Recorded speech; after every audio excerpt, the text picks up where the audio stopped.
కాకినాడ జిల్లా పిఠాపురం చిత్రాడకు జనసేన ఆవిర్భావ సభ తీవ్ర కాలుష్యాన్ని మిగిల్చింది. సభ మరుసటి రోజు ప్రసంగాన్ని శుద్ధి చేస్తున్న ఫోటోలకు కేవలం ఫోజులిచ్చి జనసేన నేతలు వెళ్లిపోయారని స్థానికుల నుంచి విమర్శలు వ్యక్తమవుతున్నాయి.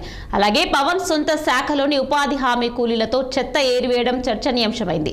సేకరించిన ప్లాస్టిక్ వ్యర్థాలను అక్కడే గుట్టలుగా పోసి దగ్ధం చేయడంతో పరిసరాల్లో బూడిద మసి పేరుకుపోయినట్లు చెబుతున్నారు. ప్లాస్టిక్ వ్యర్థాలను మంట పెట్టడంతో ఆ స్థలమంతా కాలుష్యంగా మారింది.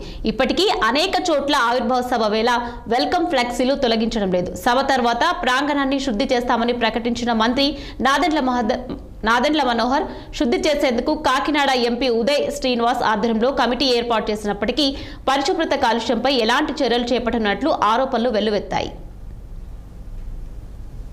ప్రజలండి మాది బి వెంకటాపురం చిత్రాడ ఈ సైట్లో మన పవన్ కళ్యాణ్ మీటింగ్ గ్రౌండ్లో మేము క్లీన్ చేస్తున్నామండి.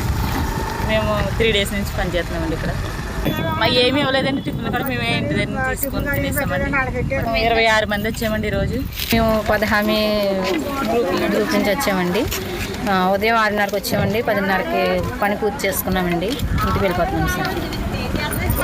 పవన్ కళ్యాణ్ గారి మీటింగ్ దగ్గర మేము సైట్లో చేస్తున్నాం. రోజుకి ఒక 60 మంది వరకు చేస్తున్నాం. 60 మంది 70 మంది చేస్తున్నాం. 3 రోజులు పెట్టి నుంచి చేస్తున్నాం సార్.